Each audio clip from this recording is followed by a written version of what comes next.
आइए बच्चों, करेंगे हम लोग एक्सरसाइज 6.4 का क्वेश्चन नंबर 4। क्या है प्रश्न? कह रहा है कि यदि दो समरूप त्रिभुजों के क्षेत्रफल बराबर हो तो सिद्ध कीजिए कि वे सर्वांगसम होंगे। कह रहा है कि अगर दो सिमिलर ट्राइंगल्स हैं और उनके एरिया आपस में इक्वल है तो वो कॉन्ग्रुएंट होंगे। इस बात को हमें प्रूव करना है।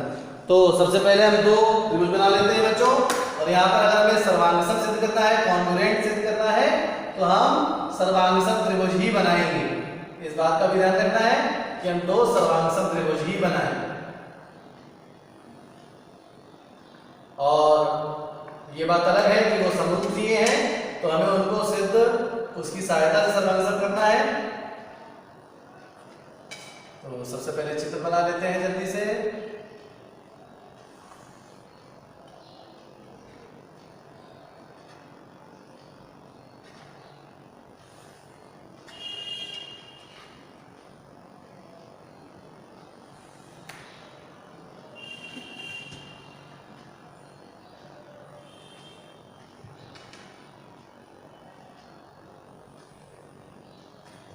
प्रश्न में कह रहा है कि यदि दो समरूप त्रिभुज इस प्रकार से हैं कि उनके क्षेत्रफल आपस में बराबर हैं, तो आपसे कह रहा है कि आप सिद्ध कर दीजिए कि वो त्रिभुज सर्वांगसम होंगे, कॉन्ग्रुएंट होंगे। तो सबसे पहले लिखते हैं, जो बात हमें दी गई है, दिया है वाला पोर्शन में आते हैं। तो यहाँ पर नाम दे रहे हैं जो त्रिभुज है। ये मान लीजिए पहला त्रिभुज ABC और दूसरा त्रिभुज DEF। तो यहां पर लिखेंगे पहली हेडिंग दिया है,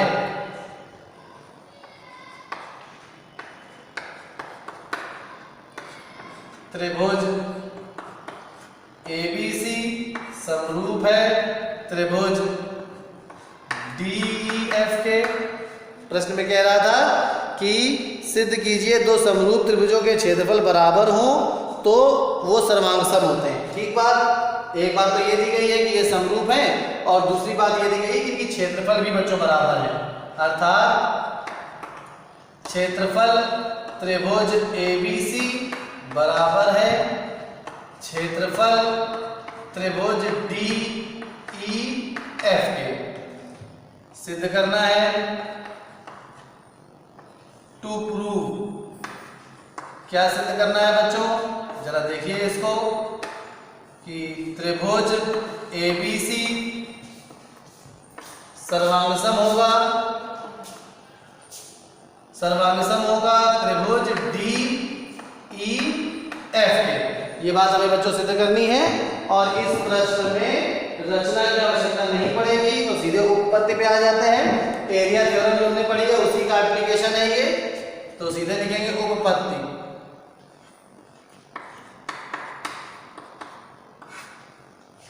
हम ये जानते हैं बच्चों कि दो समरूप त्रिभुजों के क्षेत्रफलों का अनुपात उनकी संगत भुजाओं के अनुपात के वर्ग के बराबर होता है। इसी की सहायता से हम सर्वांगसमता सिद्ध करने का प्रयास करेंगे बच्चों। तो चलिए सबसे पहले लिखते हैं क्षेत्रफल त्रिभुज ABC बटे क्षेत्रफल त्रिभुज DEF बराबर क्या होगा बच्चों? दो समरूप त्रिभुजों के क्षेत्रफलों का अनुपात उनकी संगत भुजाओं के वर्गों के अनुपात के बराबर होता है। तो इस दशा में हम लिख देंगे AB बटे DE का वर्ग बराबर, नीचे लिखे दे रहे हैं BC बटे EF का वर्ग बराबर AC बटे DF का वर्ग। तो दो समरूप त्रिभुजों के क्षेत्रफलों का अनुपात उनकी संगत भुजाओं के वर्गों के अनुपात के बराबर होता है। अब एक चीज जरा देखिए बच्चों कि क्षेत्रफल त्रिभुज ABC और क्षेत्रफल त्रिभुज DEF ये तो पहले से ही आपस में बराबर है, और जब ये आपस में बराबर हैं तो ऊपर नीचे कट के बच्चों क्या आ जाएगा? 1। जैसे मान लीजिए दो समान इकाइयों को हम भाग देते हैं तो 5/5 क्या आता है? 1। 4/4 1। ये दोनों आपस में बराबर है, देखिए यहाँ से, तो इसलिए इसके स्थान पर क्या लिख देंगे? दोनों कट जाएंगे, 1 आ जाएगा।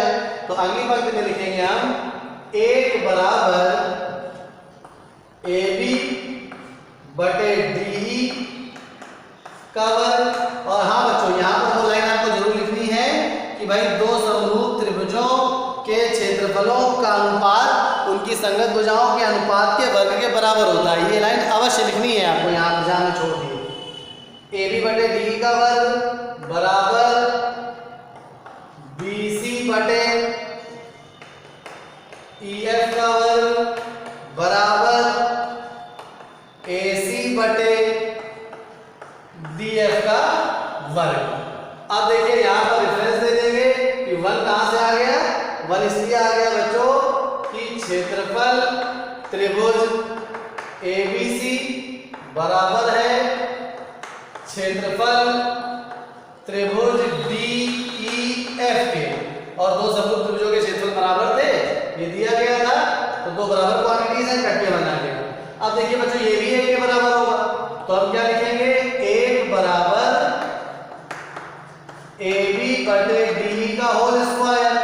अब दोनों पक्षों का बच्चों वर्गमूल ले लेंगे, तो 1 का वर्गमूल चलिए चलिए देते हैं इस तरफ, 1 का वर्गमूल 1 आ जाएगा, 1 बराबर आ जाएगा AB बटे DE। तिर्यक गुणा करेंगे तो AB बराबर क्या आ जाएगा बच्चों DE। बिल्कुल इसी प्रकार AB बराबर DE 1 के बराबर किया, इसको भी 1 के बराबर करेंगे, तो इसी प्रकार BC बराबर आ जाएगा बच्चों EF, और इसी प्रकार AC बराबर आ जाएगा DF। तो अब देखिए आप त्रिभुज ABC और DEF की तीनों भुजाएं क्रमशः बराबर हैं, और इस आधार पर हम कह सकते हैं कि ये दोनों त्रिभुज बच्चों सर्वांग सम होंगे। देयरफॉर हम यहाँ पे सीधे लिख सकते हैं कि त्रिभुज ABC सर्वांग सम होगा त्रिभुज DEF के। और कौन सा क्राइटेरिया लगा यहाँ पर बच्चों, side criteria, triple S criteria से दोनों त्रिभुज बच्चों सर्वांग सम हो गए। चलिए बच्चों, उम्मीद है ये प्रश्न आपको समझ में आ गया होगा। धन्यवाद।